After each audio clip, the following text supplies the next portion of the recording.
Good afternoon, all. Good afternoon, ma'am. Good afternoon, ma'am. Good afternoon, ma'am. Okay, good afternoon. അപ്പോൾ നമ്മൾ human resource അല്ലേ അത് തന്നെയാണ് എടുക്കുന്നത്. അപ്പൊ എവിടെ വരെയായി നമ്മൾ അത്യാവശ്യം കവർ ചെയ്തു, കുറച്ചും കൂടി ഉണ്ട്. എവിടെ വരെയാ നമ്മൾ പറഞ്ഞു നിർത്തിയതെന്ന് ഓർമ്മയുണ്ടോ?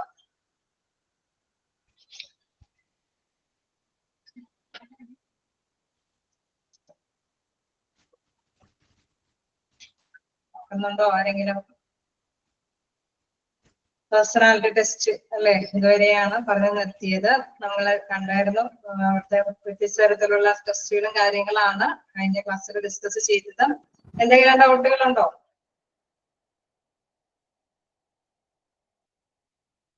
ഇൻട്രസ്റ്റ് ടെസ്റ്റ് എടുക്കാറുണ്ട്. നോക്കാം.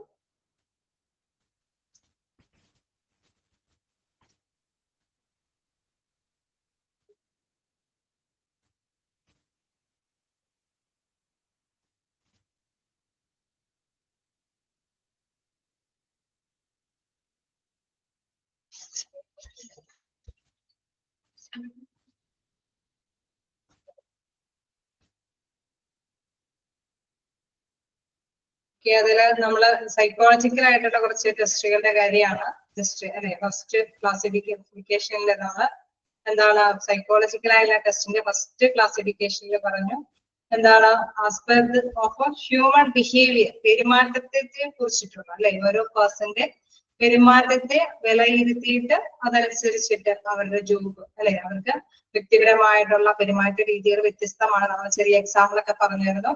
അപ്പൊ പെട്ടെന്ന് ചൂടാവുന്ന തരത്തിലുള്ള പേഴ്സൺസ് ഉണ്ടാവും. അതേസമയം കാമാൻ ക്വയറ്റോട് കൂടിയിട്ട് എല്ലാ കാര്യങ്ങളും ഡീൽ ചെയ്യുന്നവരുണ്ടാവും.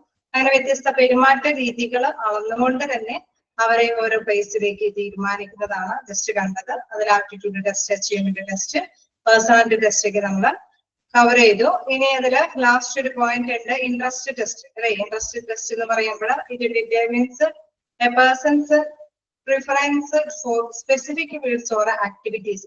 ഇൻട്രസ്റ്റ് എന്ന് പറയുമ്പോൾ തന്നെ നമുക്കറിയാലോ ചില കാര്യങ്ങൾ നമുക്ക് വലിയ ഇൻട്രസ്റ്റ് ആണ് എന്ന് പറയുന്നത് എന്തുകൊണ്ടാണ്? അത് ചെയ്യാനുള്ള താല്പര്യം അല്ലെ, ഒരു ഇൻട്രസ്റ്റ് അല്ലെ, അങ്ങനെയുള്ള കാര്യങ്ങൾ അത് നമ്മൾ വിലയിരുത്തുന്നതാണ്. It determines a person's preference for specific fields or activities. ചില പ്രത്യേക കാര്യങ്ങൾ ചെയ്യാനുള്ള ഒരു പ്രിഫറൻസ് അല്ലെ, മുൻഗണന, അത് വിലയിരുത്തിക്കൊണ്ട് ചിലപ്പോ അവര് എന്താണ് ടെസ്റ്റ് നടത്തുന്നതിന് വരുന്ന വ്യക്തികൾ തന്നെ അവര് തീർച്ചയായിട്ടും വ്യത്യസ്ത കാര്യങ്ങളൊക്കെ ആയിരിക്കും ടെസ്റ്റിന് വേണ്ടിയിട്ട് ഉപയോഗിക്കുന്നത്. അപ്പൊ നമുക്കറിയാം ചില പ്രത്യേക കാര്യങ്ങൾ വരുമ്പോൾ അതിന് ഒരു മുൻകൂട്ടി അല്ലെ, ഒരു മുൻധാരണയോട് കൂടി നല്ല ഇൻട്രസ്റ്റോട് കൂടിയിട്ട് മുന്നിട്ട് വരുന്നത് കാണാം. അങ്ങനെ വരുന്നത് അല്ലെ, അത് വാച്ച് ചെയ്തുകൊണ്ട് തന്നെ അവരെ ഏത് തരത്തിലുള്ള ഡ്യൂട്ടിയാണ് ഏൽപ്പിക്കേണ്ടതെന്ന് മനസ്സിലാക്കിയെടുക്കുന്ന രീതിയാണ് ഇൻട്രസ്റ്റ് ടെസ്റ്റ്. ഓക്കെ, ക്ലിയർ ആയോ? ഇൻട്രസ്റ്റ് ടെസ്റ്റ് എന്നുള്ളത് നമ്മളെ കണ്ടോ. എല്ലാ ടെസ്റ്റും പെരുമാറ്റത്തിനെ സംബന്ധിച്ച് അല്ലെ, എല്ലാം പെരുമാറ്റവുമായി ബന്ധപ്പെട്ട രീതിയിൽ തന്നെയാണ് അവർ ചെയ്തു പോകുന്നത്. ഇനി നെക്സ്റ്റ് ഒരു ക്ലാസിഫിക്കേഷൻ അല്ലെ, on the basis of use of A test. നമ്മൾ വ്യത്യസ്ത രീതികളിൽ കണ്ടു, ബിഹേവിയർ മനസ്സിലാക്കിയിട്ടുള്ള ടെസ്റ്റ് കണ്ടു. ഇനി മറ്റൊന്ന് പറയുന്നത് എന്താണ്? ഉപയോഗത്തിന്റെ അടിസ്ഥാനത്തിൽ അല്ലെ, ടെസ്റ്റുകളുടെ ഉപയോഗത്തിന്റെ അടിസ്ഥാനത്തിൽ. അതെങ്ങനെയാ ഉദ്ദേശിക്കുന്നത്? Selection test, classification test, placement test ഒക്കെയാണ് അതുമായി ബന്ധപ്പെട്ട് വരുന്നത്. എന്താണെന്ന് നോക്കാം. സെലക്ഷൻ ടെസ്റ്റ് അല്ലെ, ഇപ്പൊ അത് വെച്ച് നോക്കുമ്പോൾ എന്താണ്? These test are done to select apt candidates for a particular job. Particular job എന്ന് പറഞ്ഞാൽ പ്രത്യേക ജോലി അല്ലെ, ഒരു പ്രത്യേക ജോലിയിലേക്ക് അല്ലെ, ആ ഒരു ജോലിയിലേക്ക് അനുയോജ്യമായ ഉദ്യോഗാർത്ഥിയെ തിരഞ്ഞെടുക്കാനായി. നമുക്കറിയാം വ്യത്യസ്ത കാര്യങ്ങൾക്ക് വേണ്ടി ഹോസ്പിറ്റലിലൊക്കെ ആകുമ്പോൾ വ്യത്യസ്ത ഓപ്പർച്യൂണിറ്റി അല്ലെ, അവസരങ്ങളുണ്ട്. ഒരു പ്രത്യേക കാര്യത്തിന് ഏതെങ്കിലും പെർട്ടിക്കുലർ എയിമോട് കൂടിയിട്ട്, ഒരു ലക്ഷ്യത്തോട് കൂടിയിട്ട് ആ ഒരു കാൻഡിഡേറ്റ് അല്ലെ അതിന് അനുയോജ്യമായ ഒരു വ്യക്തിയാണോ എന്ന് ടെസ്റ്റ് ചെയ്ത് തീരുമാനിക്കുന്നതാണ്. ചിലപ്പോൾ ടെക്നിക്കലായിട്ടുള്ള എന്തെങ്കിലും കാര്യമൊക്കെ ആയിരിക്കും.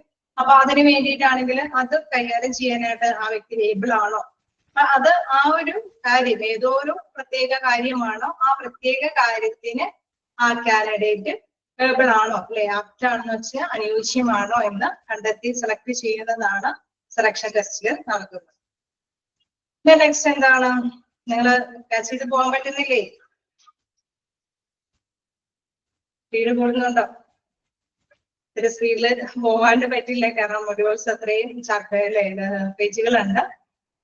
കണ്ടിന്യൂ ചെയ്ത് പോവാം. നെക്സ്റ്റ് എന്താണ് ക്ലാസിഫിക്കേഷൻ ടെസ്റ്റ്. സ്പീഡ് കൂടുതലുണ്ടെങ്കിൽ എന്നെ ഒന്ന് ഇൻഫോം ചെയ്യാം. സ്പീഡ് കൂടുതലുണ്ട് ടെസ്റ്റ് അതൊന്ന് കുറയ്ക്കാൻ പറയാം. എന്താണ് ക്ലാസിഫിക്കേഷൻ ടെസ്റ്റ് നോക്കാം. Under such a test, special considerations are given to decide on which of the several possible assignments a person will be able to do his best. Okay. അപ്പോ എന്താണ് next? Okay, thank you. നമുക്ക് continue ചെയ്യാം. എന്താണ് classification ടെസ്റ്റിൽ വരുന്നത്?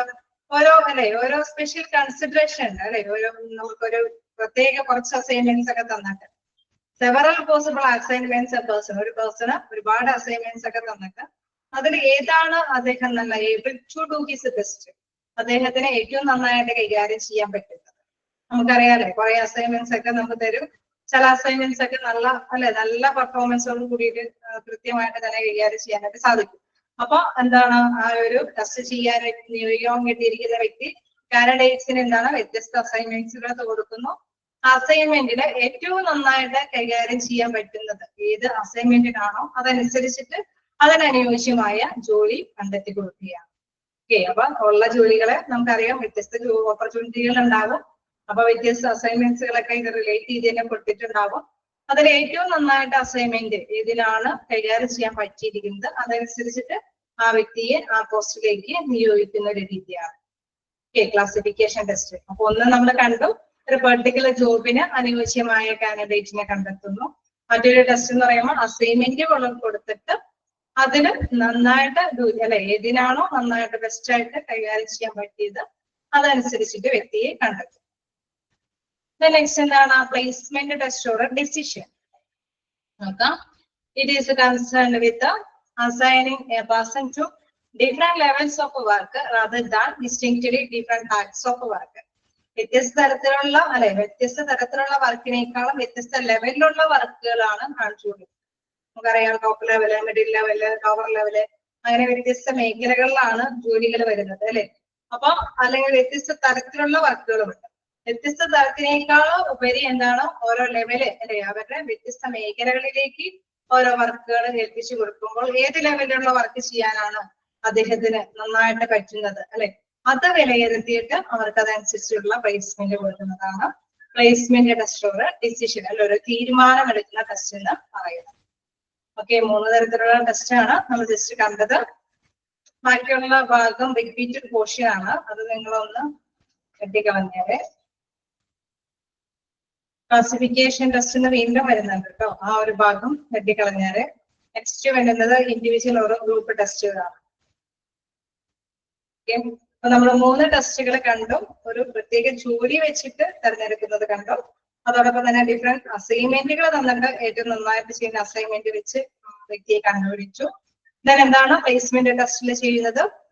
Different types of വർക്കിന് പകരം different levels of വർക്കുകൾ കൊടുത്തിട്ട് അതിൽ നിന്ന് വിലയിരുത്തുകയാണ് ആ പേഴ്സണ്. അങ്ങനെ പ്ലേസ്മെന്റ് കൊടുക്കുന്ന ഒരു രീതിയാണ് placement or decision test. Okay, clear ആണോ? On the base of use of test. Okay അല്ലേ? കണ്ടിന്യൂ ചെയ്തോട്ടെ. ഓക്കെ, ദെൻ നെക്സ്റ്റ് എന്താണ് ഇൻഡിവിജ്വൽ ഓരോ ഗ്രൂപ്പ് ടെസ്റ്റ് അല്ലെ. നമ്മൾ കണ്ടായിരുന്ന behaviour test, use of test ഒക്കെ കഴിഞ്ഞിട്ട് വീണ്ടും ഒരു കാറ്റഗറി ഉണ്ട്, ഇൻഡിവിജ്വൽ ഓർ ഗ്രൂപ്പ് ടെസ്റ്റ്. അതെന്താന്ന് നോക്കാം. Individual test is A test in which a single individual is tested at a time and also observed his behavior carefully throughout the testing period. അതായത് നമ്മൾ കണ്ടു അല്ലെ, ഓരോ വ്യക്തികൾക്കും വേണ്ടിയിട്ടുള്ള ഓരോ ടെസ്റ്റുകളാണ് അല്ലെ. വ്യത്യസ്തമായിട്ടും തീർച്ചയായിട്ടും അവിടെ ജോലി എംപ്ലോയർ ആണ് അവര് തന്നെയാണ് ഓരോ പേഴ്സൺസിന് അനുയോജ്യമായ ജോലി ഒഴിവുകളിലേക്ക് കണ്ടെത്താനായിട്ടാണ് ടെസ്റ്റുകൾ നടത്തുന്നത്. അപ്പൊ ഇവിടെ വ്യക്തമായിട്ടും എന്താ പറയുന്നത്, വ്യക്തിഗത ടെസ്റ്റുകളിൽ ഒരേ സമയം അവര് പരീക്ഷിക്കുകയും പരിശോധിക്കുകയും ചെയ്യാൻ ചെയ്യുന്നത്. Single individual is tested at A time and also observed his behaviour carefully അല്ലെ. അവരുടെ പെരുമാറ്റ രീതി കൂടി പരീക്ഷിച്ച് മനസ്സ് വിലയിരുത്തുന്നുണ്ട് ആ ടെസ്റ്റിംഗ് പീരീഡില്. അങ്ങനെയാണ് ഇൻഡിവിജ്വൽ ടെസ്റ്റ് നടത്തുന്നത്. Group test R normally done in A format which enables the individual to record his own response and can be simultaneously given to a member of individuals without any special need of observing their behavior. അതേസമയം group ടെസ്റ്റില് ഇങ്ങനെ ഒരു വ്യക്തിയുടെ അല്ലെ ഒരു കാര്യം ഏൽപ്പിച്ചു കൊടുത്തിട്ട് അവരെ ഇങ്ങനെ വ്യക്തിപരമായിട്ട് തന്നെ അനലൈസ് ഒന്നും ചെയ്യുന്നില്ല, അസസ് ഒന്നും ചെയ്യുന്നില്ല, വിലയിരുത്തുന്നൊന്നുമില്ല. ഗ്രൂപ്പ് ടെസ്റ്റിൽ എന്താ ചെയ്യുന്നത്, അവർക്ക് വ്യത്യസ്തമായ കാര്യങ്ങളൊക്കെ കൊടുത്തിട്ട് അവർക്കൊരു അല്ലെ അവർക്ക് തന്നെ റെക്കോർഡ് ചെയ്യാൻ അവസരമാണ് കൊടുക്കുന്നത്. മനസ്സിലാവുന്നുണ്ട് വിചാരിക്കുന്നു. ഗ്രൂപ്പ് ടെസ്റ്റ് എന്ന് പറയുന്നത് ഡൺ ഇൻ എ ഫോർമാറ്റ് അല്ലെ അവർക്കൊരു രൂപരേഖ ഉണ്ടാക്കാനായിട്ട് ഒരു അവസരം കൊടുക്കുകയാണ്. Which enable individual to record his own response and can be simultaneously given to a member of individuals without any special need of observing their behavior. അവരുടെ അല്ലെ ബിഹേവിയർ എന്താണെന്നുള്ളതൊന്നും ആരും ഒബ്സർവ് ചെയ്യാൻ നിൽക്കുന്നില്ല. അവർക്ക് തന്നെ അല്ലെ അത് റെക്കോർഡ് ചെയ്ത് അത് രേഖപ്പെടുത്താം. ഈ ഒരു ജോലിയിൽ നിന്നുണ്ടായ അനുഭവങ്ങൾ എന്താണെന്ന് കൃത്യമായിട്ട് തന്നെ രേഖപ്പെടുത്താനുള്ള ഒരു ഫോർമാറ്റ് ചെയ്യാനുള്ള അവസരം കൊടുക്കുകയാണ്. അതിൽ നിന്ന് അല്ലെ അത് രേഖപ്പെടുത്തിയതിൽ നിന്ന് മനസ്സിലാക്കി എടുത്തിട്ടാണ് പ്ലേസ്മെന്റ് ഇവർക്ക് അനുയോജ്യമായിട്ടുള്ള ജോലി അല്ലെ ഓപ്പർച്യൂണിറ്റീസ് ഇവർ കൊടുക്കുന്നത്, എംപ്ലോയർ കൊടുക്കുന്നത്. ഓക്കെ, ഇൻഡിവിജ്വൽ ഓർ ഗ്രൂപ്പ് ടെസ്റ്റില് ഒന്നില് എന്താണ് ഒബ്സർവ് ചെയ്യുകയാണ് അല്ലെ വ്യക്തിപരമായി തന്നെ ഒബ്സർവ് ചെയ്യാണ്. ഗ്രൂപ്പ് ടെസ്റ്റിലാണെങ്കിൽ അങ്ങനെ വ്യക്തിപരമായിട്ട് ഒബ്സർവ് ചെയ്യുന്നില്ല, അവർക്ക് അല്ലെ അവരുടെ എക്സ്പീരിയൻസ് രേഖപ്പെടുത്താനുള്ള അവസരം കൊടുക്കുകയാണ്. ഓക്കെ, ക്ലിയർ ആയോ? എന്താണ് അപ്പൊ നമുക്ക് കണ്ടിന്യൂ ചെയ്ത് പോണെങ്കിൽ തടസ്സമില്ലല്ലോ. ഓക്കെ, ഇൻഡിവിജ്വൽ ആൻഡ് നമുക്ക് നോക്കാം. ഇനി നമുക്ക് നോക്കേണ്ടത് അടുത്ത ഒരു ഭാഗമാണ്, ഇന്റർവ്യൂവിലേക്കാണ് കിടക്കുന്നത്. നമ്മളെ ടെസ്റ്റും കാര്യങ്ങളൊക്കെ കഴിഞ്ഞു. ആദ്യം നമ്മൾ തുടങ്ങിയത് എന്താണ്, നമ്മുടെ അല്ലെ റിക്രൂട്ട്മെന്റ് തുടങ്ങി സെലക്ഷൻ കണ്ടെത്തി, അതുമായി ബന്ധപ്പെട്ട കുറച്ച് ടെസ്റ്റുകളൊക്കെ കണ്ടെത്തി. ഇനി ഈ ടെസ്റ്റും കാര്യങ്ങളൊക്കെ കഴിയുമ്പോൾ ഇന്റർവ്യൂ നടത്താറുണ്ട് അല്ലെ. ഏതൊരു സ്ഥാപനമാണെങ്കിലും അവരെ ഇന്റർവ്യൂ നടത്തിയിട്ടാണ് വ്യക്തികളെ സാധാരണയായിട്ട് ഈ ടെസ്റ്റിന് പകരം ഇന്റർവ്യൂ നടത്തിയിട്ട് തന്നെയാണ് അവരെ അപ്പോയിന്റ്മെന്റ്സ് ഒക്കെ കൊടുക്കുന്നത്. അപ്പൊ അത് തന്നെയാണ് ഇതിൽ പ്രധാനമായിട്ടും പഠിക്കാനുള്ളത്. Interview is a formal meeting where one or more persons questions or assess another persons. Interview എന്ന് പറയുന്നത് എന്താണ്, സാധാരണ രീതിയിൽ നമ്മൾ കാണുന്ന മാതിരി തന്നെ എന്താണ് ഒരു പേഴ്സൺസിനെ അല്ലെ മറ്റൊരു ഒന്നോ രണ്ടോ പേഴ്സൺസിനെ വിലയിരുത്തുന്ന ഒരു പ്രക്രിയയാണ്, ഒരു ഫോർമൽ ആയിട്ടുള്ള ഒരു മീറ്റിംഗ് ആണ് ഇന്റർവ്യൂ എന്ന് പറയുന്നത്. അത് എന്തായാലും മസ്റ്റ് ആയിട്ട് നോട്ട് ചെയ്യാം. Interview is a formal meeting where one or more persons questions or assess another persons അല്ലെ ക്വസ്റ്റ്യൻസ് അല്ലെ കുറച്ച് ക്വസ്റ്റ്യൻസ് ഒക്കെ ചോദിച്ചിട്ടാണ് ആ ഒരു ഇന്റർവ്യൂവിന് വന്ന കാൻഡിഡേറ്റിനെ വിലയിരുത്തുന്നത്.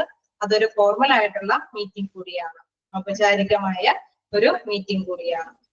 ഓക്കെ, ഇനി എന്താണ് ദ മോസ്റ്റ്, നമുക്ക് അറിയാവുന്നത് കൊണ്ട് തന്നെ നമുക്ക് കണ്ടിന്യൂ ചെയ്യാം. The most widely used selection tool is probably the interview. നമുക്കറിയാം ധാരാളമായിട്ട് അല്ലെ വൈഡ്ലി ആയിട്ട് യൂസ് ചെയ്യുന്ന ഒരു സെലക്ഷൻ ടൂളാണ്, ഉദ്യോഗാർത്ഥികളെ കണ്ടെത്തുന്ന ഒരു ടൂളാണ് എന്തെന്ന് പറയുന്നത്, ഇന്റർവ്യൂ എന്ന് പറയുന്നത്. It is A most complex selection technique since it's scope consist of measuring all the relevant characteristics and integrating and classifying all other information about the applicant. Interview നടത്തുന്നത് എന്തിനാ, തീർച്ചയായിട്ടും അവരെ എന്തൊക്കെയായിരിക്കും പ്രതീക്ഷിക്കുന്നത് എംപ്ലോയർ? ഇന്റർവ്യൂ നടത്തിയിട്ട് എന്തായിരിക്കും അവർ പ്രതീക്ഷിക്കുക? എന്തെങ്കിലുമൊക്കെ പ്രതീക്ഷിക്കുമോ ഇന്റർവ്യൂ നടത്തുമ്പോൾ?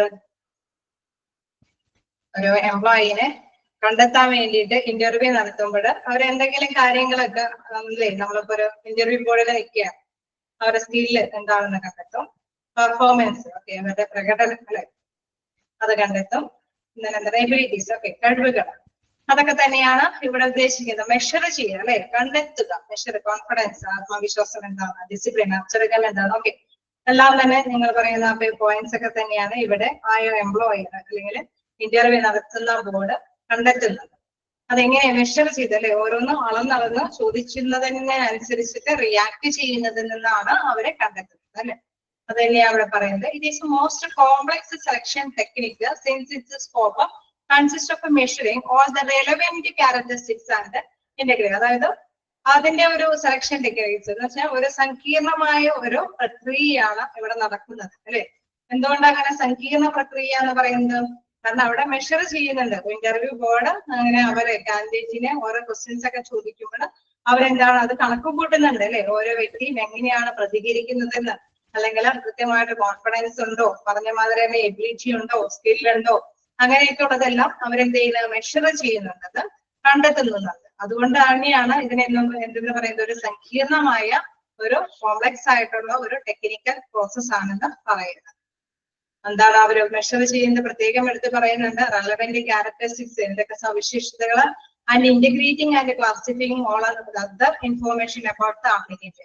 ആപ്ലിക്കന്റിന്റേതായിട്ടുള്ള എന്തെങ്കിലും കൂട്ടിച്ചേർക്കലുകൾ അല്ലെ, എന്തെങ്കിലും സ്വഭാവ രൂപീകരണത്തിലുള്ള ക്ലാസിഫൈഡ് ചെയ്യാൻ പറ്റുന്ന കാര്യങ്ങളൊക്കെ ഉണ്ടോ അല്ലെ, മാറ്റി നിർത്തേണ്ട വ്യക്തിത്വമാണോ, പെട്ടെന്ന് പൊട്ടിത്തെറിക്കുന്നതാണോ, അല്ലെങ്കിൽ കഴിവിനനുസരിച്ചിട്ട് തന്നെ ആക്ട് ചെയ്യാനാണ് പ്രാപ്തവും അല്ലെ, കോൺഫിഡൻസ് ഉള്ള വ്യക്തിയാണോ എന്നൊക്കെ ക്ലാസിഫൈ ചെയ്യുന്ന ഒരു പ്രത്യേക പ്രവർത്തനം കൂടി അവിടെ നടക്കും.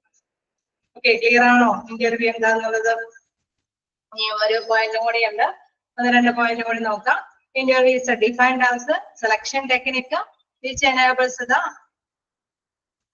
ഒന്നുകൂടി പറഞ്ഞു പോവാം. Interview is defined as a selection technique which enables the employer to view the total. മൊത്തത്തിൽ ആ കാൻഡിഡേറ്റിനെ വിലയിരുത്തുകയാണ് ആ ഇന്റർവ്യൂ എന്ന രീതി കൊണ്ട് എംപ്ലോയർ കൈകാര്യം ചെയ്യുന്നത്. Individual and directly applies him and his behaviour അല്ലെ, അവരുടെ പെരുമാറ്റം എന്തെന്നുള്ളത് ഡയറക്റ്റ് ആയിട്ട് തന്നെ അവര് വിലയിരുത്തുകയാണ്. ഓരോ ഇൻഡിവിജ്വലിന്റെ പെരുമാറ്റങ്ങൾ എന്തൊക്കെയാണെന്ന് ഡയറക്റ്റ് ആയിട്ട് തന്നെ വിലയിരുത്തുകയാണ്. Then an interview attempt to secure maximum amount of information from the candidate concerning his suitability for the job under consideration. അതായത് ആ ജോലിക്ക് വേണ്ടിയിട്ട് ഈ കാൻഡിഡേറ്റിൽ നിന്ന് എന്തൊക്കെ കാര്യങ്ങൾ, എന്തൊക്കെ ഇൻഫോർമേഷൻസ് നേടാമോ അത്രയും ഇൻഫോർമേഷൻസ് എല്ലാം തന്നെ ഇന്റർവ്യൂ നടത്തുമ്പോൾ അവര് ചോദിച്ച അല്ലെ വിലയിരുത്തുന്നുണ്ട് എന്നുള്ളത്. Interview attempts secure and maximum amount of information അല്ലെ, മാക്സിമം എമൗണ്ട് ഓഫ് ഇൻഫോർമേഷൻ എന്ന് പറയുമ്പോൾ വിവരങ്ങൾ അല്ലെ, വിവരങ്ങൾ from the candidate concerning his suitability for the job under consideration. ഇപ്പൊ കൊടുക്കാൻ പോകുന്ന ജോലിയെ സംബന്ധിച്ച് ഇദ്ദേഹത്തിനുള്ള അറിവുകൾ എത്രത്തോളം ഉണ്ട് അല്ലെ, മാക്സിമം ആയിട്ടുള്ള അറിവുകളെല്ലാം അല്ലെ, കഴിവുകളെല്ലാം തന്നെ മനസ്സിലാക്കാനായിട്ട് ആ ഇന്റർവ്യൂ നടത്തുമ്പോൾ അവര് ശ്രമിക്കുന്നുണ്ട് എന്നുള്ളതാണ്. ഇന്റർവ്യൂ എന്നുള്ളത് ഒന്നുകൂടി പറയാം. Interview is a formal meeting where one or more persons questions or assess another person. അപ്പൊ ഒരു പേഴ്സണെ വിലയിരുത്തുന്നതാണോ അല്ലെ, 1-2-3 പേഴ്സൺസ് ഒക്കെ കൂടി ആണ് ഫോർമൽ മീറ്റിംഗ് സംഘടിപ്പിച്ചാണ് ഓരോ വ്യക്തിയെ വിലയിരുത്തുന്നത്. കാൻഡിഡേറ്റ്സിനെ സെലക്ട് ചെയ്യാനായിട്ടാണ് ഇങ്ങനെ വിലയിരുത്തുന്നത്. The most widely used selection tool is probably the interview. Interview എന്ന് പറയുന്നത് അത് സാധാരണയായിട്ട് അല്ലെ മോസ്റ്റ് ആയിട്ട് നമ്മൾ യൂസ് ചെയ്യുന്ന ഒരു മെത്തേഡാണ് എന്തിനു വേണ്ടിയിട്ട്, സെലക്ഷന് വേണ്ടി. It is a most complex selection technique since its scope consists of measuring all the relevant characteristics and integrating and classifying all other information about the applicant.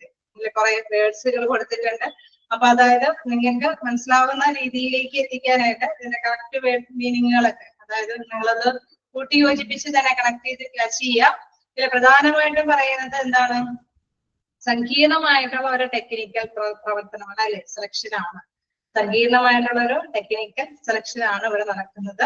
അതുകൊണ്ട് കാരണം എന്തുകൊണ്ടാണ് അങ്ങനെ പറയുന്നത്, ഓരോ വ്യക്തി ആ കാൻഡിഡേറ്റിന്റെ ക്യാരക്ടറിസ്റ്റിക്സ് എന്ന് വെച്ച് കഴിഞ്ഞാൽ സവിശേഷതകൾ അല്ലെ, പിന്നെ അത് മാത്രമല്ല ഒരു ജോബുമായി റിലേറ്റ് ചെയ്തിട്ടുള്ള എന്തെങ്കിലും കൂട്ടിച്ചേർക്കലുകൾ, ഇന്റഗ്രേറ്റിംഗ് എന്ന് പറയുമ്പോൾ കൂട്ടിച്ചേർക്കാൻ പറ്റുന്ന സംഗതികളുണ്ടോ, അദ്ദേഹത്തിന് അതിനോട് ആ ഒരു ജോലി ചെയ്യാൻ വേണ്ടിയിട്ട് എന്തെങ്കിലുമൊക്കെ കഴിവുകളൊക്കെ അല്ലെ, എക്സ്ട്രാ കഴിവുകൾ എന്തെങ്കിലുമൊക്കെ ഉണ്ടോ. അതേപോലെ തന്നെ അതിന്റെ ക്ലാസിഫൈങ് അതർ ഇൻഫോർമേഷൻ, അതായത് നമുക്ക് വേർതിരിച്ചെടുക്കാവുന്ന എന്തെങ്കിലും പ്രത്യേകതകളുണ്ടോ, ചോദ്യം ചോദിക്കുന്നതിനോടനുസരിച്ചിട്ടാണ് ഈ വ്യക്തിക്ക് ഇങ്ങനെയൊക്കെയുള്ള കൂട്ടിച്ചേർക്കാൻ പറ്റുന്ന കഴിവുകളുണ്ടോ അല്ലെങ്കിൽ വേർതിരിച്ച് മാറ്റി നിർത്തേണ്ട കഴിവുകേടുകളുണ്ടോ എന്നൊക്കെ മെഷർ ചെയ്യുന്നത്. മെഷർ ചെയ്യാന്ന് പറഞ്ഞു കഴിഞ്ഞാൽ കണക്ക് അല്ലെ, അളവെടുക്കുക, കണക്കിലാക്കുക എന്നുള്ള കാര്യങ്ങളാണ് ഇവിടെ ഉദ്ദേശിക്കുന്നത്. അപ്പൊ അതിന്റെ വ്യാപ്തി എന്ന് പറയുന്നത്, സ്കോപ്പ് എന്ന് പറയുന്നത് അതൊരു വലുതാണ്. അതുകൊണ്ടാണ് അതിനെ സങ്കീർണമായിട്ടുള്ള ഒരു ടെക്നിക്കൽ പ്രോസസ്സാന്ന് പറയുന്നത്. കാരണം ഇങ്ങനെ ചോദിക്കുന്നതിനനുസരിച്ചിട്ട് തന്നെ ഈ വ്യക്തിയുടെ എല്ലാ കാര്യങ്ങളും മെഷർ ചെയ്യേണ്ടതുണ്ട് അല്ലെ. ആ ഒരു ജോലിക്ക് അനുയോജ്യമായ കഴിവുകളൊക്കെ ഉണ്ടോ, അല്ലെങ്കിൽ മാറ്റി നിർത്തേണ്ട കുറച്ച് ക്ലാസിഫൈ ചെയ്ത് മാറ്റി നിർത്തേണ്ട എന്തെങ്കിലും പ്രത്യേകതകളൊക്കെ ഉണ്ടോ. നമ്മള് ഹോസ്പിറ്റലൊക്കെ ആവുമ്പോൾ നമുക്കറിയാം കഴിവുണ്ടായാൽ മാത്രം വരാം അല്ലെ, കോൺഫിഡൻസും അല്ലെ എല്ലാത്തിനെയും ഫേസ് ചെയ്യാനുള്ള ഒരു കപ്പാസിറ്റിയും കൂടി വേണം അല്ലെ. അപ്പൊ ആ ഒരു പ്രത്യേകതകളൊക്കെ ഉണ്ടോ എന്നൊക്കെ കൃത്യമായിട്ട് തന്നെ അനലൈസ് ചെയ്യേണ്ടത്. അപ്പൊ ഇന്റർവ്യൂവിന് വരുമ്പോൾ അതെല്ലാം മെഷർ ചെയ്തിരിക്കേണ്ടത് കൊണ്ട് ഇതൊരു എന്ത് പ്രവർത്തനമാണ് പറയുന്നത്, ഒരു കോംപ്ലക്സ് ആയിട്ടുള്ള ഒരു സെലക്ഷൻ ടെക്നിക് ആണെന്ന് പറയും. വീണ്ടും interview is defined as a selection technique which enables the employer to view the total. മൊത്തത്തിൽ ആ ഒരു കാൻഡിഡേറ്റിനെ മൊത്തത്തിലാണ് അവര് കൈകാര്യം ചെയ്യുന്നത്. ഇൻഡിവിജ്വൽ ആൻഡ് അതായത് അവരുടെ എല്ലാ കഴിവുകളും അല്ലെ കഴിവുകേടുകളും അറിവുകളും എല്ലാ കാര്യങ്ങളും അവര് ആ ഒരു ഇന്റർവ്യൂ നടത്തുമ്പോൾ ക്യാച്ച് ചെയ്യാൻ ശ്രമിക്കുന്നുണ്ട്. Individual and directly appraise him and his behaviour. ചിലപ്പോഴൊക്കെ നമുക്കറിയാം അപ്രൈസ് അല്ലെ വിലയിരുത്തുന്നതോടൊപ്പം തന്നെ അവരെ ഡയറക്റ്റ് ആയിട്ട് നമ്മൾ ഓരോ ക്വസ്റ്റ്യൻസ് ആരെങ്കിലും ഇന്റർവ്യൂവിനെ ഫേസ് ചെയ്തിട്ടുണ്ടെങ്കിൽ അറിയാൻ പറ്റും.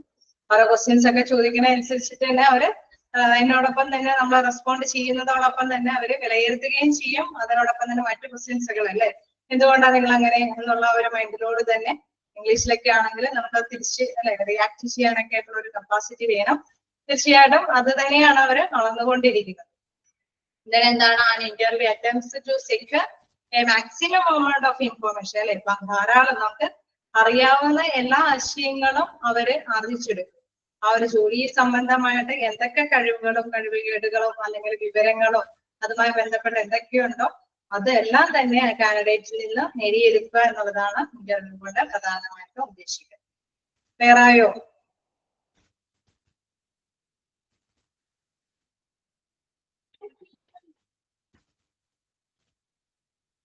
ഓക്കെയാണോ?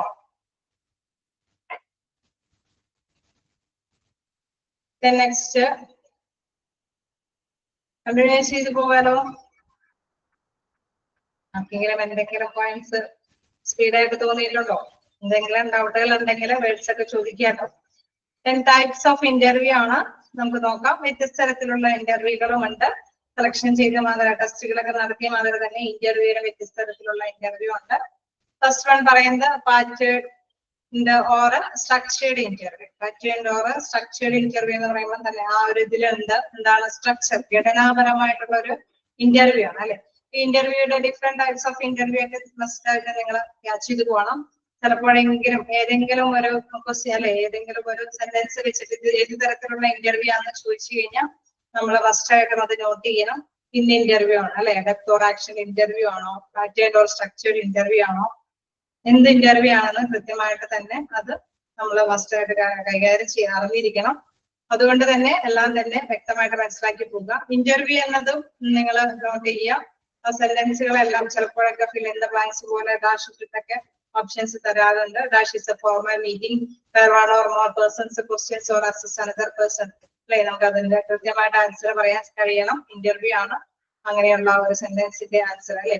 അതേമാതിരി തന്നെ ഇത് ഈ ഒരു പോയിന്റ് മാർക്ക് ചെയ്ത് പോവുക. Interviews defined as selection technique which enable the employer to view the total. അവിടെ എംപ്ലോയർ ആരാണ് വ്യൂ ദ ടോട്ടൽ എന്ന് വരുമ്പോഴും നമ്മൾ ഫസ്റ്റ് ആയിട്ട് നോട്ട് ചെയ്യണം എംപ്ലോയർ ആണ് അല്ലെ. തൊഴിലുടമയാണ് ഇന്റർവ്യൂ നടത്തിയിട്ട് നല്ല അല്ലെ എല്ലാ കാര്യങ്ങളും അദ്ദേഹത്തിന് മൊത്തത്തിൽ മനസ്സിലാക്കിയെടുക്കുന്നത്. അപ്പൊ അതൊക്കെ നോട്ട് ചെയ്യാം. ദെൻ എന്താണ് ടൈപ്സ് ഓഫ് ഇന്റർവ്യൂ. അപ്പൊ അതില് ഫസ്റ്റ് പോയിന്റ് നോക്കാം പാറ്റേൺഡ് ഓർ സ്ട്രക്ചേർഡ് ഇന്റർവ്യൂ.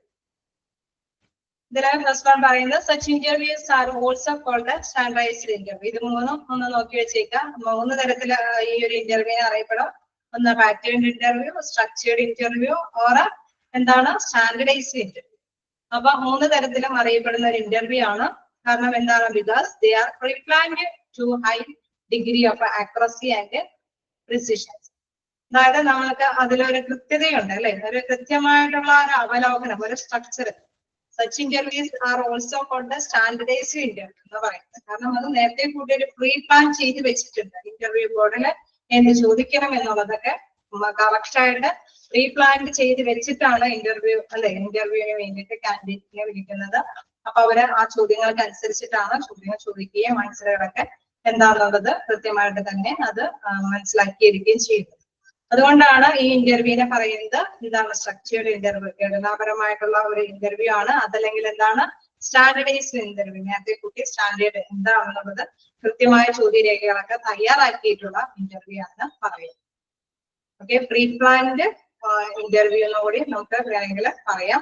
പിന്നെ ഇതിൽ പ്രധാനമായിട്ടും പറയുന്നു high degree of accuracy and precision. അതായത് അതിന് കൃത്യമായിട്ടുള്ള ഒരു ആക്യുറസി ഉണ്ട്. ആക്യുറസി എന്ന് വെച്ച് കഴിഞ്ഞാൽ കൃത്യതയുണ്ട്. ഓക്കെ, കൃത്യതയും ഒരു നേരത്തെ കൂട്ടിയുള്ള ഒരു ഘടനയും ഇതിന് ഉണ്ട് എന്നുള്ളത്. നെക്സ്റ്റ് ഒരു ഇന്റർവ്യൂ എന്ന് പറയുന്നത് നോൺ ഡയറക്റ്റീവ് പ്രീ ഇന്റർവ്യൂ. എന്താണ് നെക്സ്റ്റ് ഇന്റർവ്യൂ പറയുന്നത്? Non directive interview. അതിന് മറ്റൊരു പേര് അല്ലെ, it does not have a structure and is relatively non find as to format. ഇതിനെന്താണ് നേരത്തെ പറഞ്ഞ മാതിരി ഒരു ഘടനയില്ല അല്ലെ, സ്ട്രക്ചർ ഇല്ല. അതേമാതിരി തന്നെ എന്താണ് നേരത്തെ കൂട്ടിയ ഒരു ഫോർമാറ്റും ഇതിനില്ല. സ്ട്രക്ചർ എന്ന് പറഞ്ഞു കഴിഞ്ഞാൽ ഘടന അല്ലെ, ഫോർമാറ്റും ഇതിനില്ല, ഈ ഒരു ഇന്റർവ്യൂവിന് ഇല്ല. In such an interview, the applicant is asked some very general questions and he may reply to these in any way he likes for a considerable length of time. അതായത് അദ്ദേഹം എന്താണ് എന്തെങ്കിലുമൊക്കെ ഇന്റർവ്യൂവർ അത്യാവശ്യം ചെറുതായിട്ടുള്ള എന്തെങ്കിലുമൊക്കെ ക്വസ്റ്റ്യൻസ് ചോദിക്കും. പിന്നെ candidates എന്താണ് അതിന്റെ റിപ്ലൈ ആൻസേഴ്സ് റിപ്ലൈ ചെയ്യും. അതിന് പോസിബിൾ ആയിട്ടുള്ള അല്ലെ, അതിന് മതിയായ രീതിയിൽ വിധത്തിൽ ഗണ്യമായ സമയത്ത് തന്നെ അത് ആൻസർ പറഞ്ഞ് അവർക്ക് കൊടുക്കും അല്ലെ. ഇത്ര സമയത്തിനുള്ളിൽ ഇത്ര രീതിയിലുള്ള ആൻസർ കിട്ടണമെന്നുള്ള നേരത്തെ കൂട്ടിയുള്ള ഒരു പ്രീ പ്ലാൻഡ് ആയിട്ടുള്ള ഒരു കാര്യങ്ങളൊന്നും അതിലില്ല. അത് എന്താണ് നോൺ സ്ട്രക്ചർ ആണ്. ഓക്കെ, മറ്റൊരു ഇന്റർവ്യൂ ആണ് non directive free interview. First one നമ്മൾ എന്താ പഠിച്ചത്? Pattern or structured interview. ചെയ്ത് പോവാൻ പറ്റുന്നുണ്ടോ? എന്താണ് ഫസ്റ്റ് വൺ പഠിച്ചത്? പോയോ എല്ലാവരും? First one, okay, pattern or a structured interview. Second one, non-directive free interview. First one, നമുക്കൊരു സ്ട്രക്ചർ ഉണ്ട്, ഘടനയുണ്ട്. സെക്കൻഡ് വണ്ണിൽ അങ്ങനെ ഒരു പ്രീ പ്ലാൻഡ് ആയിട്ടുള്ള ഒരു ക്വസ്റ്റ്യൻസോ കാര്യങ്ങളോ ഒന്നുമില്ല. ഓക്കെ, അവിടെ ഒരു ഫോർമൽ ജനറൽ ക്വസ്റ്റ്യൻസ് ചോദിക്കുന്നു, അതിനനുസരിച്ചിട്ട് റിപ്ലൈ അത് ഗണ്യമായ സമയത്താണ് ആ ഒരു കാൻഡിഡേറ്റ് അതിന്റെ ആൻസർ കൊടുക്കുന്നത്. ഇനി എന്താണ് നെക്സ്റ്റ് പറയുന്നത്? Depth or action interview. Third one എന്താണ്? Depth or action interview. ഇതെന്താണ്? It is a semi structured nature and uses. ഘടനയെ നോക്കുമ്പോൾ എന്താണ്, കുറച്ച് ഘടനയുണ്ട് അല്ലെ. സാധാരണ നമ്മൾ എല്ലാം കൂടി ഒരു ഘടനയില്ലാത്ത രീതിയല്ല, പകുതി ഘടനയോട് കൂടിയിട്ടുള്ള ഒരു ഇന്റർവ്യൂ ആണിത്. Typical subjects discussed at such interviews consist of candidates for life, education, previous experience, aptitude, entertaining interest and hobbies. അതായത് നമ്മൾ ഇന്റർവ്യൂ നടത്തുന്നതോടൊപ്പം തന്നെ ഇന്റർവ്യൂവർ പല കാര്യങ്ങളും ഇദ്ദേഹത്തിൽ നിന്ന് കാൻഡിഡേറ്റിൽ നിന്നും മനസ്സിലാക്കി എടുക്കുന്നുണ്ട്. അവരുടെ ഹോം ലൈഫ്, ജീവിത ചുറ്റുപാട് കാര്യങ്ങളെല്ലാം, എഡ്യൂക്കേഷൻ, പ്രീവിയസ് ആയിട്ടുള്ള എക്സ്പീരിയൻസുകൾ എന്തൊക്കെയൊക്കെ ഉണ്ടോ എന്നുള്ളത് മനസ്സിലാക്കി എടുക്കുന്നുണ്ട്. അതോടൊപ്പം തന്നെ ആറ്റിറ്റ്യൂഡ് അല്ലെ, അദ്ദേഹത്തിന്റെ ആറ്റിറ്റ്യൂഡുകളൊക്കെ എന്തൊക്കെയാണ്, മനോഭാവങ്ങൾ എന്തൊക്കെയാണ്, എന്റർടൈനിങ് ഇൻട്രസ്റ്റുകൾ അല്ലെ, എന്തെങ്കിലും ഇൻട്രസ്റ്റുകളും കാര്യങ്ങളൊക്കെ. നമുക്കറിയാം ജോലിയുമായി ബന്ധപ്പെട്ട് അക്കാദമിക് ക്വാളിഫിക്കേഷനും എക്സ്പീരിയൻസ് ഒക്കെ ചിലപ്പോൾ എങ്ങനെയെങ്കിലൊക്കെ നേടിയിട്ടുണ്ടാവും. പക്ഷെ ആ ജോലിയോട് ഇഷ്ടപ്പെടുന്ന ആ വ്യക്തിത്വം അല്ല എങ്കിലും ഉദ്ദേശിച്ച റിസൾട്ട് കമ്പനിക്ക് നേടിക്കൊടുക്കാനായിട്ട് വ്യക്തിക്ക് സാധിക്കില്ല അല്ലെ. അതായത് അതിനോടും താല്പര്യം വേണം, ജോലിയോടും താല്പര്യം വേണം. അതൊക്കെ മനസ്സിലാക്കി എടുക്കുന്ന ഒരു രീതിയാണ് ഡെപ്ത് ഓർ ആക്ഷൻ ഇന്റർവ്യൂല് നടക്കുന്നത്. അതോടൊപ്പം തന്നെ അദ്ദേഹത്തിന്റെ ഹോബീസ് എന്തെങ്കിലുമൊക്കെ ഉണ്ടെങ്കിൽ അതെല്ലാം മനസ്സിലാക്കി എടുക്കുന്നുണ്ട്. ഇതെന്ന് പറയുന്നത് ഒരു സെമി സ്ട്രക്ചേർഡ് ഇന്റർവ്യൂ ആണ്. എന്താണ് ഇന്റർവ്യൂവർ ഈ ഒരു കാൻഡിഡേറ്റിന്റെ എല്ലാ കാര്യങ്ങളെയും കുറിച്ചിട്ട് മനസ്സിലാക്കി എടുക്കുന്നുണ്ട്. എഡ്യൂക്കേഷൻ, പ്രീവിയസ് എക്സ്പീരിയൻസ്, ആപ്റ്റിറ്റ്യൂഡ്, അതേമാതിരി തന്നെ ഇൻട്രസ്റ്റുകൾ, എന്തെങ്കിലും ഹോബീസുകൾ, ഹോം ലൈഫ്, എല്ലാ കാര്യങ്ങളും അദ്ദേഹം മനസ്സിലാക്കി എടുക്കുന്നുണ്ട്. അപ്പൊ 3 ഇന്റർവ്യൂകൾ പറഞ്ഞേ. ഫസ്റ്റ് വൺ എന്താണ്?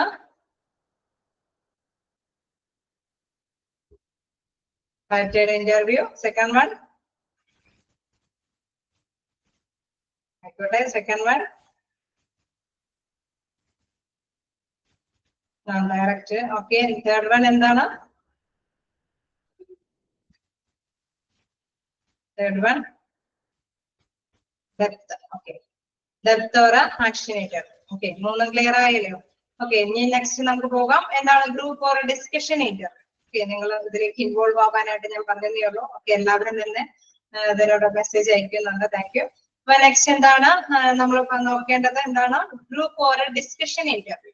In this type of interview groups rather than individuals are interviewed അല്ലെ. നമ്മള് ഗ്രൂപ്പ് അല്ലെ പറയുമ്പോൾ എന്താണ് ചർച്ച, അഭ്യൂഹം അല്ലെ. അത് സാധാരണയായിട്ട് ഈ ഒരു ഇന്റർവ്യൂവിൽ എന്താണ് ഗ്രൂപ്പുകളാണ് അഭിമുഖം നടത്തുന്നത് അല്ലെ.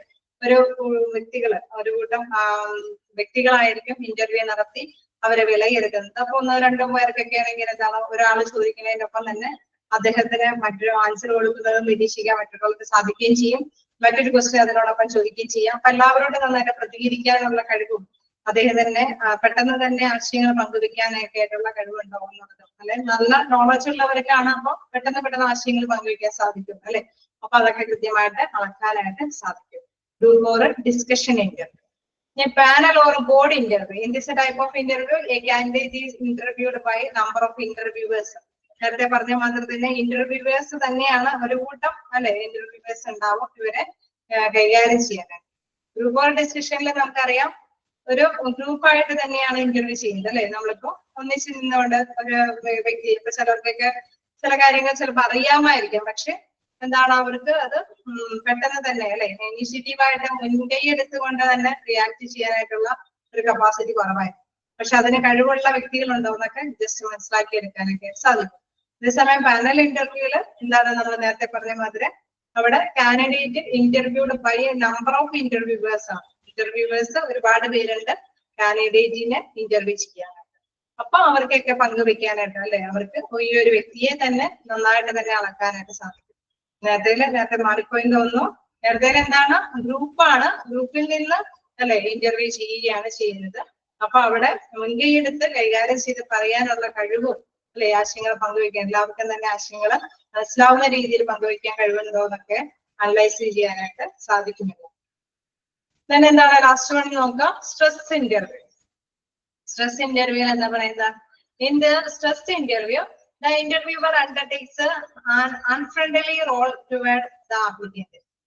അതായത് നമ്മള് ഇന്റർവ്യൂവർ ഒരിക്കലും അല്ലെ സാധാരണ രീതിയിൽ നമുക്കറിയാം ക്വസ്റ്റ്യൻ ചോദിക്കുന്ന വ്യക്തി നമ്മളൊരു അല്ലെ ഇന്റർവ്യൂവിന് ചിലപ്പോൾ കാൻഡിഡേറ്റ്സിന് എപ്പോഴും പേടിയൊക്കെ ആയിരിക്കും.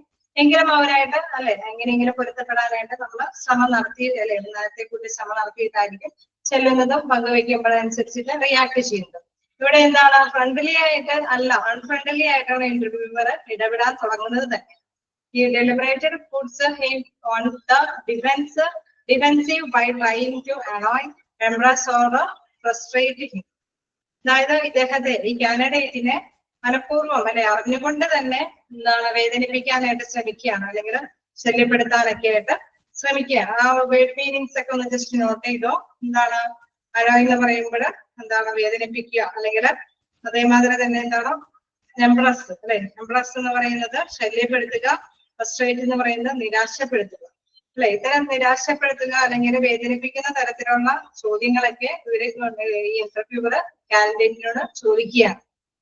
അപ്പൊ എന്താ സാധാരണയായിട്ട് നമ്മൾ ഇന്റർവ്യൂവിന് ചെല്ലുമ്പോൾ നമുക്ക് അല്ലെ നമ്മളെ ശല്യപ്പെടുന്ന റിപ്പീറ്റ് ചെയ്യുന്ന ഒരു കാര്യങ്ങളൊക്കെയാണ് ചോദിക്കണമെങ്കിൽ നമ്മൾക്ക് അതിനോട് പൊരുത്തപ്പെട്ട് റിയാക്ട് ചെയ്യാനായിട്ട് നമ്മൾ ശ്രമിക്കേണ്ടിയിരിക്കുന്നു അല്ലെ.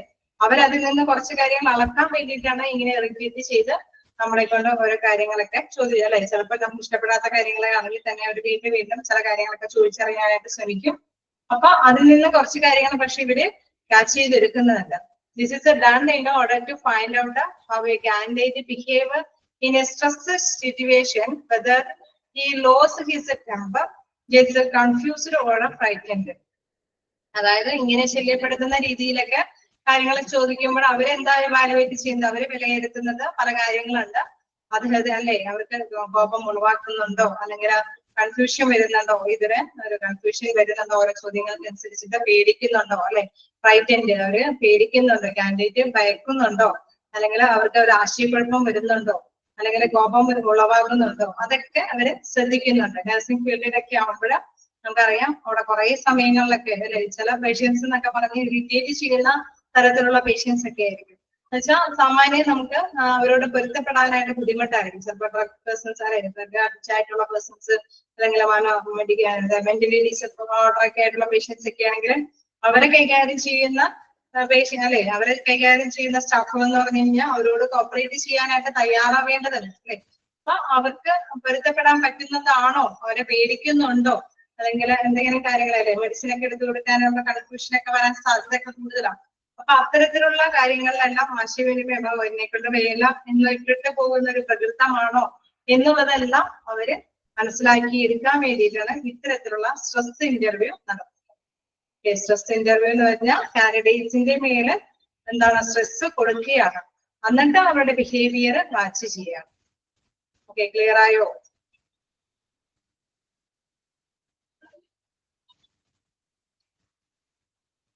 ഡിഫെൻസ് എന്നൊക്കെ പറയുമ്പോൾ പ്രതിരോധിക്കാനായിട്ടുള്ള ശേഷി അല്ലെ, അത് എത്രത്തോളം ഉണ്ടെന്ന് വാച്ച് ചെയ്തെടുക്കുന്നതാണ്.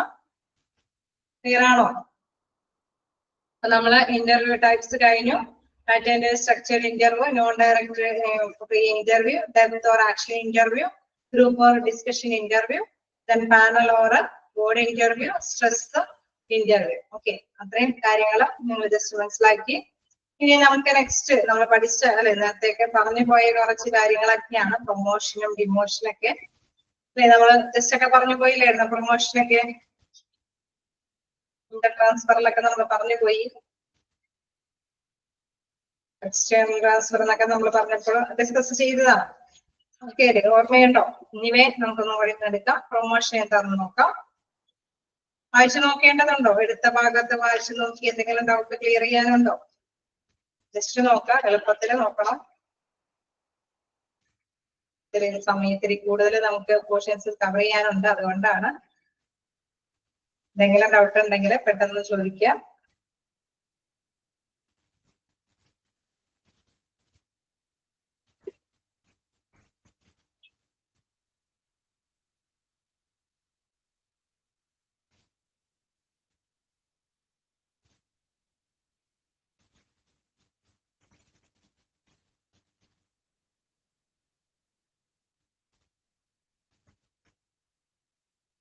ഓക്കെ, കണ്ടിന്യൂ ചെയ്യാം. പ്രൊമോഷൻ നമുക്ക് നോക്കാം. എന്താണ് promotion? Means the transfer of an employee to a job which pay more money or one that carries some preferred status. Promotion എന്ന് പറയുമ്പോൾ നമുക്കറിയാലോ, നമ്മൾ മസ്റ്റായിട്ട് അറിയാവുന്ന ഒരു കാര്യം തന്നെയാണ് ഡിസ്കസ് ചെയ്യുന്നത്. അപ്പൊ അവിടെ എന്താ പ്രധാനമായിട്ടും ചെയ്യുന്നത്? ഒന്നില്ലെങ്കിൽ സാലറി കൂട്ടിക്കൊടുക്കും അല്ലെ. പ്രൊമോഷൻ നടത്തുമ്പോൾ നമുക്കറിയാം സാലറി എന്തായാലും കൂട്ടിക്കിട്ടും. അല്ലെങ്കിൽ എന്താണ് അത് എന്താണ് or one that carries some preferred status. ചിലപ്പോൾ അവരുടെ പദവിയായിരിക്കും കൂട്ടി നിൽക്കുന്നത് അല്ലെ. ചിലപ്പോൾ സാലറി ഇൻക്രിമെന്റ് മറ്റെല്ലാ നേട്ടങ്ങളൊക്കെ കൂട്ടി കൊടുക്കുന്നുണ്ടാവും. അതോടൊപ്പം തന്നെ അവരുടെ സ്റ്റാറ്റസ് അല്ലെ, അവരുടെ അന്തസ് ഡിഗ്നിറ്റി അതും കൂടി അവരോടൊപ്പം തന്നെ മുന്നേറുന്നുണ്ട് അല്ലെ. മുൻഗണനാ ക്രമത്തിലുള്ള പദവികളൊക്കെ ആയിരിക്കും പ്രൊമോഷനിലൂടെ കിട്ടുന്നത്. അപ്പൊ promotion means the transfer of an employee to a job which pays അല്ലെ. ഒരു ട്രാൻസ്ഫർ നടക്കുകയാണ് എംപ്ലോയിക്ക്. അത് അതിലൂടെ എന്തൊക്കെ കിട്ടുന്നുണ്ട്? Which pays more money or one that carries some preferred status. പദവിയും ചിലപ്പോൾ കൂടുതൽ പ്രിഫർ ആയിട്ട് കിട്ടുന്നുണ്ട്, പ്രിഫറൻസ് മുൻഗണന കിട്ടുന്നുണ്ട്. ഒപ്പം തന്നെ മണിയായിട്ടുള്ള അല്ലെ കൂടുതൽ സാലറിയും കൂടി കൂടുതലായിട്ട് കൂട്ടി കിട്ടുന്നുണ്ട്. The normal policy is to take merit to consideration. Sometimes the length of a service, education, training courses completed, previous work history, etc. are factors which are given weight while deciding on a promotion. സാധാരണയായിട്ട് promotion കൊടുക്കുന്നത് ഇപ്പൊ just കയറിയവരൊക്കെ promotion കൊടുക്കുമോ? Just ഒരു സ്ഥാപനത്തില് ജോലിക്ക് കയറിയിട്ട് ഒരു 2 മാസമൊക്കെ ആയിട്ടുള്ളൂ, അവർക്ക് പ്രൊമോഷൻ കിട്ടും? പുതിയ തുടങ്ങിയ ഒരു സ്ഥാപനമൊക്കെ ആണെങ്കിൽ ചിലപ്പോൾ കിട്ടുമായിരിക്കും, കാരണം ജീവനം പെട്ടെന്ന് തന്നെ. അതല്ലാതെ ഒരു വലിയൊരു സ്ഥാപനം, നേരത്തെ പുതിയൊരു സ്ഥാപനമാണെങ്കിൽ അവിടെ ജസ്റ്റ് കയറിയവർക്ക് പ്രൊമോഷൻ കിട്ടില്ല. അവിടെ മസ്റ്റ് ആയിട്ടും പരിഗണിക്കുന്നത് എന്തായിരിക്കും? എക്സ്പീരിയൻസ് പരിഗണിക്കും അല്ലെ. അവിടെ എക്സ്പീരിയൻസ് പരിഗണിക്കും. അതാണ് പ്രധാനമായിട്ടും പറയുന്നത്. ഈ ഒരു പ്രൊമോഷനുമായി ബന്ധപ്പെട്ട ചില ഫാക്ടേഴ്സുകളുണ്ട് അല്ലെ, ചില ഘടകങ്ങളുണ്ട്. അത് ഏതൊക്കെ തരത്തിലുള്ള ഫാക്ടേഴ്സ് ആണ്? ലെങ്ത് ഓഫ് സർവീസ് അല്ലെ, അവരുടെ എത്രത്തോളം നീണ്ട കാലം അവിടെ ജോലി ചെയ്തിട്ടുണ്ട്, അവരുടെ എഡ്യൂക്കേഷൻ ആയിട്ടുള്ള അക്കാദമിക് ക്വാളിഫിക്കേഷൻ, അതേമാതിരി തന്നെ ട്രെയിനിങ് കോഴ്സസ് കംപ്ലീറ്റഡ്, വ്യത്യസ്ത തരത്തിലുള്ള ട്രെയിനിങ് പാക്കേജുകളൊക്കെ ഉണ്ടെങ്കിൽ അതൊക്കെ കംപ്ലീറ്റ് ചെയ്തവരാണെങ്കിൽ, അതേമാതിരി തന്നെ പ്രീവിയസ് വർക്ക് ഹിസ്റ്ററി അല്ലെ, അവര് ചില ടാർഗറ്റുകളും കാര്യങ്ങളൊക്കെ നന്നായിട്ട് തന്നെ കൈകാര്യം ചെയ്തിട്ടുണ്ടോ, അങ്ങനെ പ്രീവിയസ് ആയിട്ടുള്ള ഹിസ്റ്ററികൾ, അത്തരത്തിലുള്ള കാര്യങ്ങളെല്ലാം എന്താണ് ഈ ഒരു പ്രൊമോഷനുമായി ബന്ധപ്പെട്ട ഘടകങ്ങളാണ്. അതെല്ലാം നോക്കിക്കഴിയുമ്പോൾ എന്താണ് which are given weight while deciding on promotion. അവർക്ക് ഒരു വെയിറ്റേജ് കിട്ടും അല്ലെ.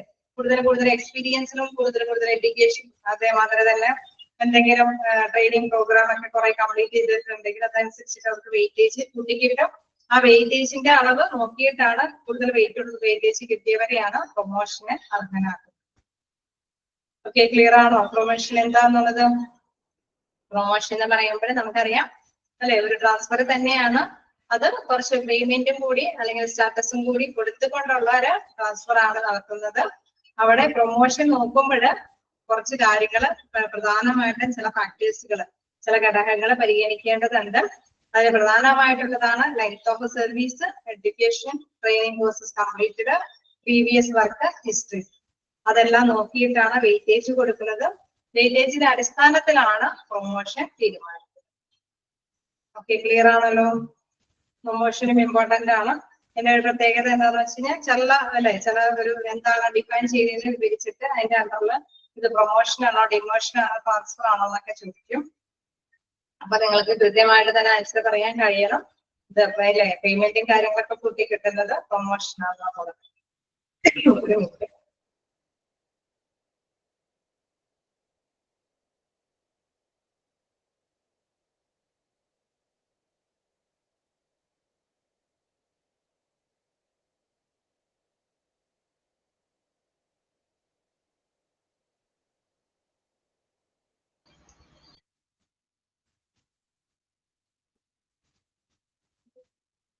ഇനി നെക്സ്റ്റ് നമുക്ക് നോക്കാനുള്ളത് ഡിമോഷൻ ആണ്. പ്രൊമോഷൻ ഒക്കെ അല്ലേ. ഡിമോഷൻ എന്ന് പറയുമ്പോൾ അപ്പൊ പ്രൊമോഷന്റെ നേരെ ഓപ്പോസിറ്റ് ആണ് അല്ലെ. Demotion means the lowering down of status, salary and responsibilities of an employee. അതായത് ആ എംപ്ലോയിയുടെ സാലറി വെട്ടിക്കുറയ്ക്കുന്നു, അതോടൊപ്പം തന്നെ ഒരു അന്തസ് അല്ലെ, ഒരു ഡിഗ്നിറ്റി, ഏത് പൊസിഷൻ ആണോ ആ പൊസിഷനിലേക്ക് താഴേക്കുള്ള പോസ്റ്റ് കൊടുക്കുന്നു. അതോടൊപ്പം തന്നെ റെസ്പോൺസിബിലിറ്റി, അവരെ ഉത്തരവാദിത്തത്തിൽ നിന്നും ഒഴിവാക്കുകയൊക്കെ ചെയ്യുകയാണ് ചെയ്യുന്നത്. Demotion serves a useful purpose in the sense that they keep the employees vigilant and alive to their responsibilities and duties. അതായത് ഡിമോഷൻ എന്തിനാണ് സാധാരണയായിട്ട് കൊടുക്കുന്നത്? അവര് നന്നായിട്ട് വർക്ക് ചെയ്യുന്നത് കൊണ്ടാണോ? ഡിമോഷൻ കൊടുക്കുന്നത് അവര് നന്നായിട്ട് വർക്ക് ചെയ്യുന്നത് കൊണ്ടാണോ? അല്ല. ഡിമോഷൻ കൊടുക്കുന്നത് അവര് സാറ്റിസ്ഫൈഡ് ആയിട്ട് അല്ലെ, തൃപ്തരായിട്ട് വർക്ക് ചെയ്യാത്തത് കൊണ്ടാണ് അല്ലെ. അപ്പൊ അവര് എന്താണ് പ്രധാനമായിട്ടും ഈ ഒരു വിജിലന്റ് ആക്കുക അല്ലെ, അതില് ശ്രദ്ധ കേന്ദ്രീകരിക്കുക, ഡ്യൂട്ടിയില് ഇത്തിരി ശ്രദ്ധ കേന്ദ്രീകരിക്കാൻ വേണ്ടിയിട്ട്, അതല്ലെങ്കിൽ എന്താണ് അവരുടെ റെസ്പോൺസിബിലിറ്റി, ഉത്തരവാദിത്തങ്ങളെല്ലാം നന്നായിട്ട് തന്നെ കാര്യക്ഷമമായിട്ട് ചെയ്യാനായിട്ടുള്ള പ്രാപ്തനാക്കുക എന്ന ഉദ്ദേശത്തോടു കൂടിയിട്ടാണ് ഡിമോഷൻ കൊടുക്കുന്നത്. ഡിമോഷൻ എന്ന് പറയുമ്പോൾ എന്താണ് ഡൗൺ ഓഫ് ദ സ്റ്റാറ്റസ് അല്ലെ, അവര് സാലറിയിലാണെങ്കിലും പേയ്മെന്റിലാണെങ്കിലും വെട്ടിക്കുറയ്ക്കും, സ്റ്റാറ്റസ് താഴേക്കാക്കും.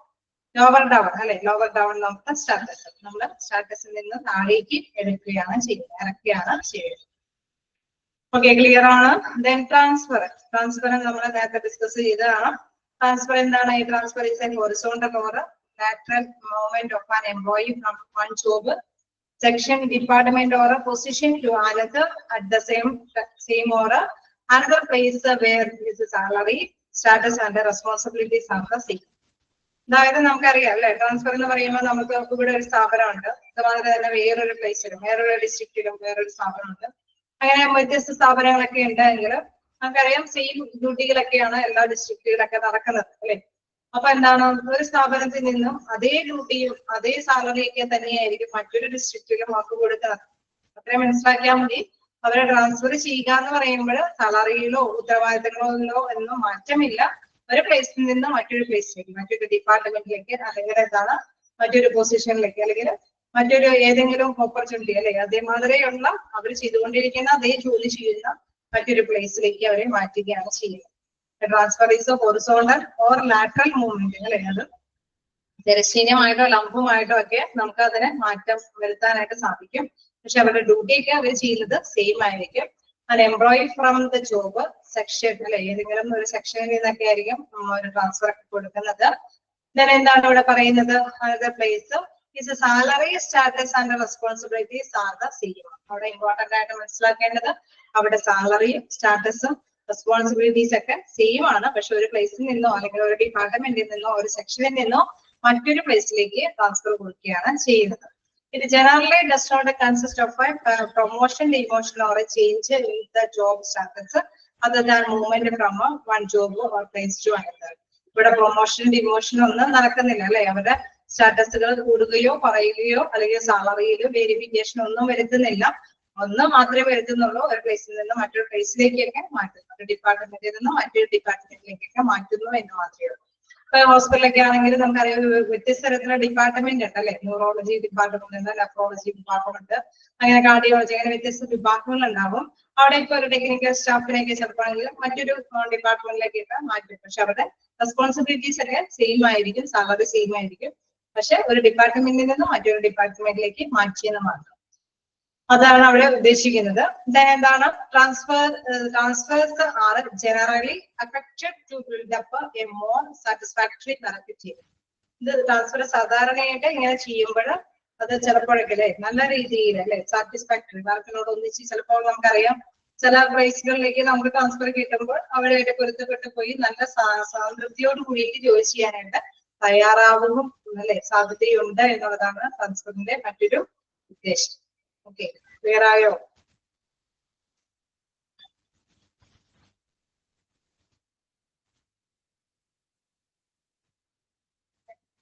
മൂന്ന് പോയിന്റ്സ് നോക്കിയാണോ? Promotion, demotion, transfer.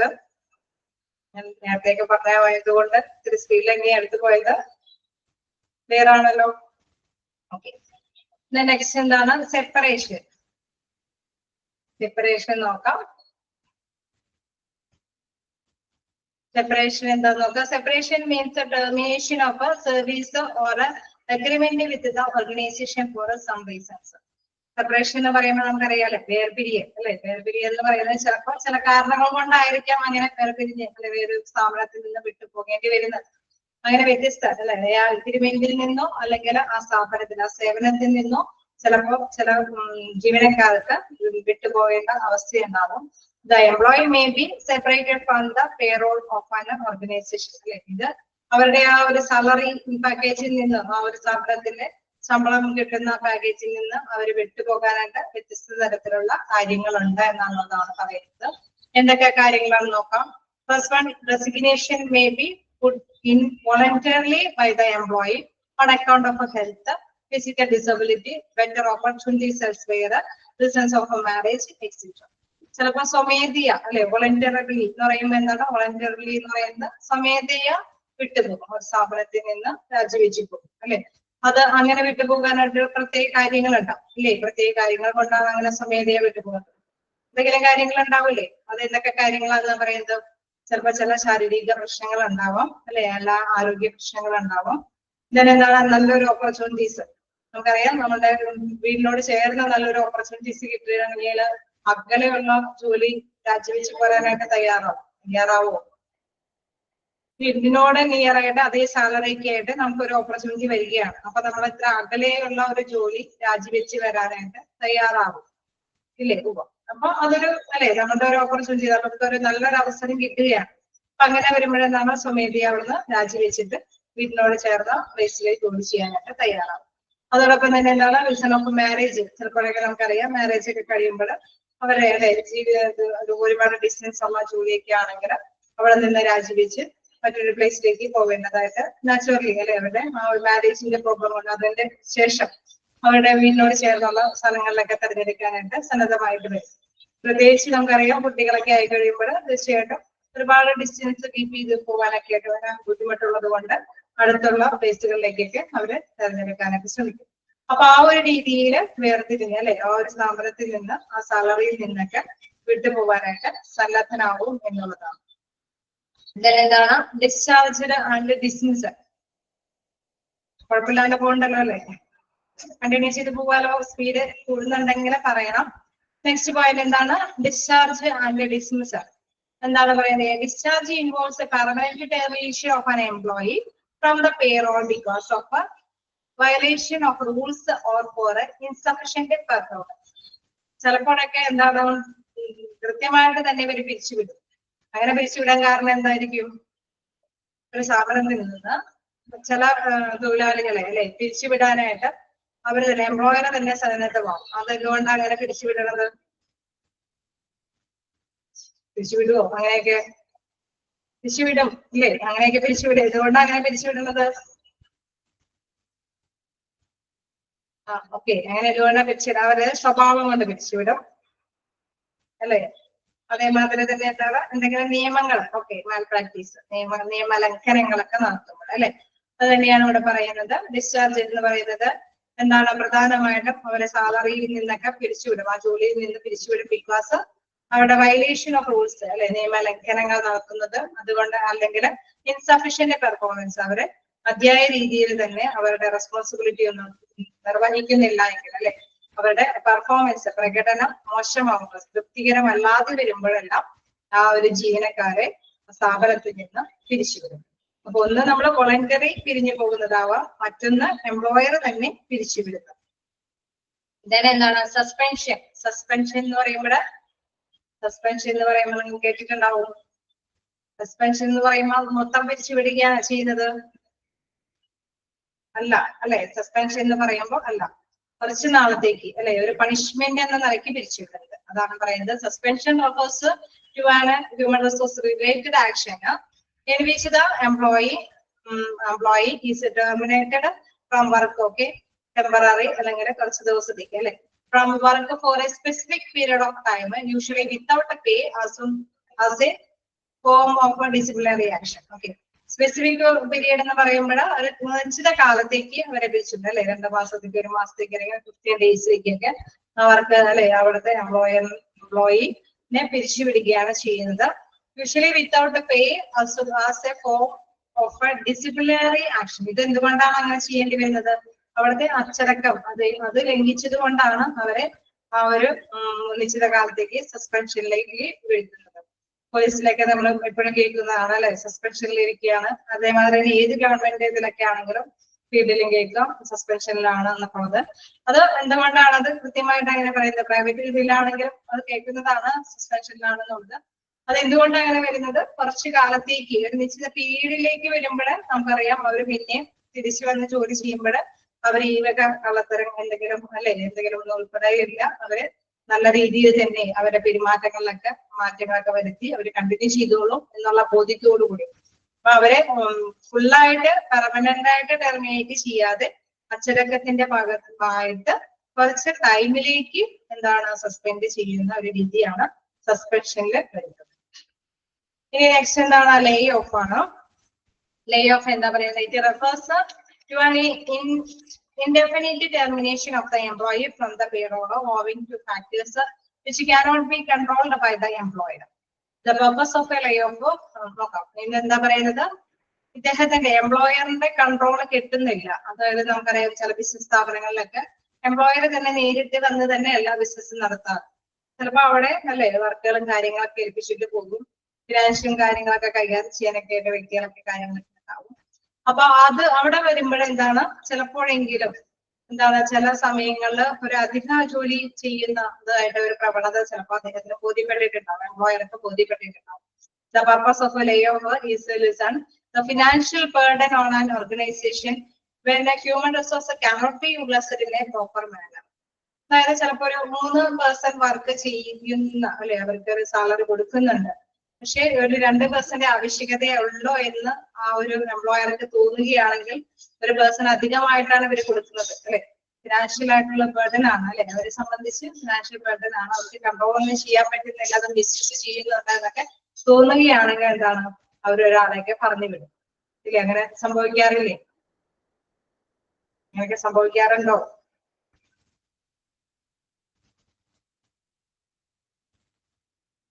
ഓക്കെ, അപ്പൊ എന്താണ് അങ്ങനെ അവർക്ക് കൺട്രോൾ ചെയ്യാൻ പറ്റുന്നില്ല. ചിലപ്പോൾ ഫിനാൻഷ്യലി അവർ ബേർഡൻ വരുത്തുന്നത് കൊണ്ടുമായിരിക്കാം അവരെ കൺട്രോൾ ചെയ്യാൻ പറ്റുന്നില്ല. അവര് ഇല്ല, അപ്പൊ 3 പേരില്ല എങ്കിലും 2 പേരെ വെച്ച് നമുക്ക് ഇത് മാനേജ് ചെയ്ത് പോകാം എന്നുള്ളൊരു തീരുമാനത്തിൽ എത്തിയിട്ട് ഒരാളെ പിരിച്ചുവിടുന്ന ഒരു അവസ്ഥയിലേക്ക് എത്തുകയാണ്. അത്തരത്തിലുള്ള സന്ദർഭത്തിലാണ് ഈ സെപ്പറേഷനിൽ ലേ ഓഫ് വരുന്നത്. ലേ ഓഫ് എന്ന് പറയുന്നത് it refers to an indefinite termination of the employee from the payroll owing to factors which cannot be controlled by the employer. അങ്ങനെ ഒരു ഫാക്ടർ അവിടെ വരാൻ കാരണം അദ്ദേഹത്തിന് മസ്റ്റ് ആയിട്ട് കൺട്രോൾ ചെയ്യാനായിട്ട് പറ്റുന്നില്ല എംപ്ലോയർക്ക്. Then the purpose of layoff is to lessen the financial burden on an organization. ആ ഓർഗനൈസേഷനെ സംബന്ധിച്ച് ഫിനാൻഷ്യൽ ആയിട്ടുള്ള കടത്തിന്റെ കൂടൊക്കെ ഉണ്ടാക്കി വെച്ചിട്ടുണ്ട്.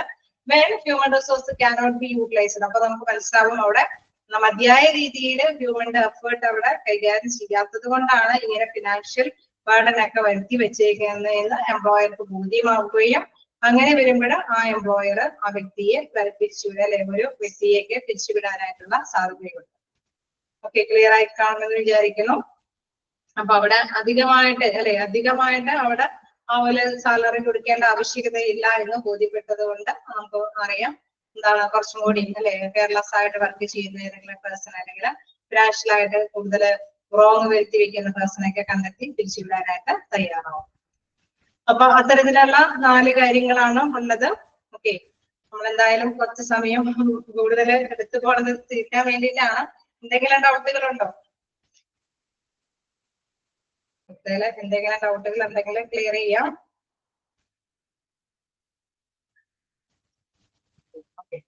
അപ്പൊ എല്ലാം തന്നെ ജസ്റ്റ് വായിച്ചു നോക്കാം. എന്തായാലും നെക്സ്റ്റ് ക്ലാസ്സിൽ നമുക്ക് കണ്ടിന്യൂ ചെയ്യാം. എല്ലാത്തിന്റെയും മോസ്റ്റ് ആയിട്ട് നിങ്ങൾ എന്താണെന്നുള്ളത് മനസ്സിലാക്കി വെക്കണം. ഞാൻ പറഞ്ഞു ഏതോ ഒരു പോയിന്റ് തന്നിട്ട് നമുക്ക് താഴെ അല്ലെ ഓപ്ഷൻസ് വരുമ്പോൾ ഡിമോഷൻ ആണോ പ്രൊമോഷൻ ആണോ ട്രാൻസ്ഫർ ആണോ എന്നൊക്കെ അത് മനസ്സിലാക്കി എടുക്കേണ്ടതുണ്ട്. അതുകൊണ്ട് തീർച്ചയായിട്ടും ഓരോന്നും കൃത്യമായിട്ട് തന്നെ മനസ്സിലാക്കി വെക്കുക. എന്താണ് ഡിഫറൻസ് എന്നുള്ളത് ഇതിന്റെയാണ് ചോദിച്ചത്. എന്തായാലും നിങ്ങൾ നോക്കി വരിക. നെക്സ്റ്റ് ക്ലാസ്സിൽ എക്സ്പ്ലെയിൻ ചെയ്യാം.